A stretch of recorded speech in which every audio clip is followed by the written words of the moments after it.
Alright, y'all, welcome back. This is probably the last part of the video we'll do, but it is arguably the most important, because once I do this part of the video, you will hopefully be able to see how you do the rest of the discussion section. If you don't, that's fine, please post a follow-up on Piazza, but this is kind of the holy grail of this discussion worksheet. This is what we want you to get out of it. So I want to kind of go back and say a few things about computation graphs.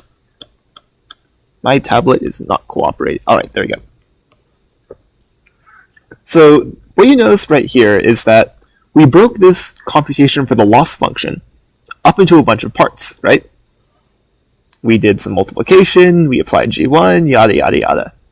So the big thing to notice here is that in this computation graph, and this is kind of like the canonical or standard definition of computation graph in 188, the variables were on the edges, like Z1's on an edge here, A1's on an edge here, and then the nodes in the graph were operations. So you can see here that we did stuff like, oh, I take W1 and X1, I multiply them together, which is this multiplication node right here, and I get Z1 out. And then likewise, Z1's on this edge, pass it into this G1, or this activation function node, and I get A1 out over here. So this is useful, but for me personally, when I'm taking partial derivatives, it helps to redraw this graph a little bit. So before we get into that, let's go into the question. Question 4 says, we want to use the chain rule, which is a scary rule that some of you probably forgot from 53, and some of you probably didn't take 53, so either way, I'll go over this again. So we want to find the derivative of the loss with respect to W2. And we use partial derivatives that can be directly computed from this computation graph. And we'll see what that means in a little bit. So when you're doing partial derivatives in this neural network, it may help to redraw this computation graph a little bit. And I'll do that in a second, and then explain what the heck I'm doing.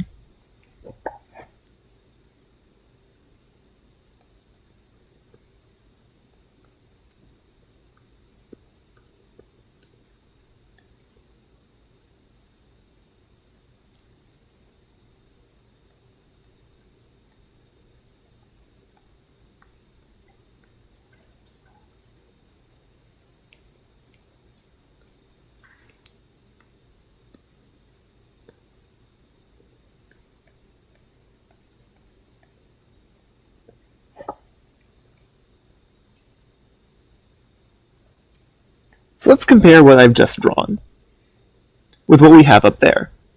So now instead of having the variable names on the edges and then the nodes as operations, I've drawn a simpler version of the computation graph where I only have variables. And when one variable, so in this case Z1, is in terms of other variables, I draw edges from X and W1 to Z1 because Z1 is in terms of both X and W1. Likewise, A1 can be written in terms of Z1, which you can see from the computation graph, because we take some operation and apply it to Z1 to get A1.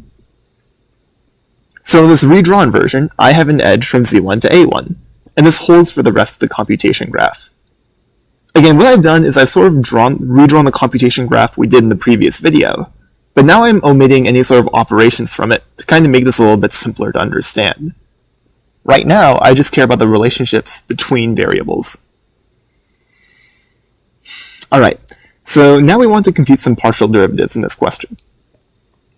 Specifically, we want to compute the derivative of the loss with respect to weight 2.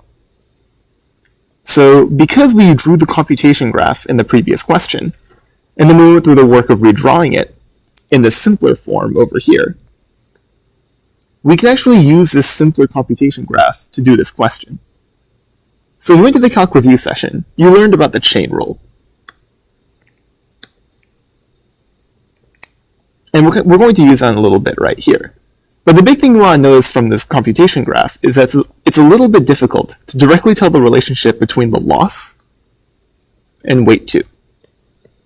Because the loss technically is in terms of weight 2, as in the weight 2 will affect loss, but weight 2 affects Z2, affects A2, affects loss. That relationship's a little bit unclear.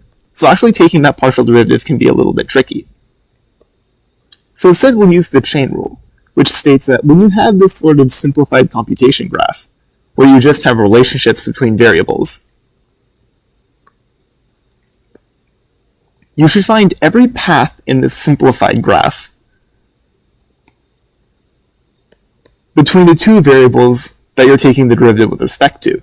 So here we're deriving loss with respect to W2. So I want to find every path in this graph from W2 to the loss. And you'll see here that there's only one.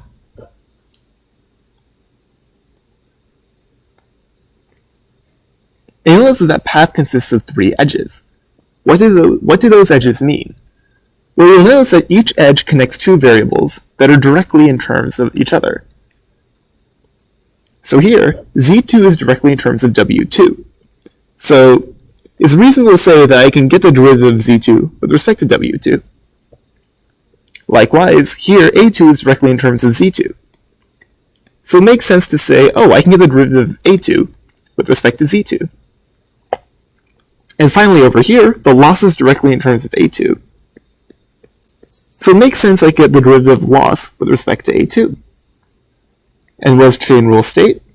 Well, if you take all 3 of the derivatives represented by these 3 edges, and you want to take the derivative of loss with respect to W2, you should just multiply together all 3 of these derivatives.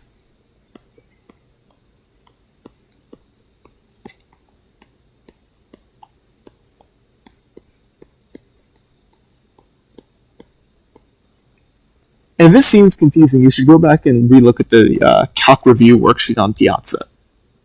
But the big thing here is, we took this computation graph up here, we simplified it a little bit to remove all the operations, and just show the relationships between variables. And we drew an arrow from some variable to the next variable that depended on it. And when we did that, we could apply the chain rule to the simplified graph, which involved finding all the paths between loss and W2, because we were deriving loss with respect to W2, and then multiplying together the edges and their corresponding partials.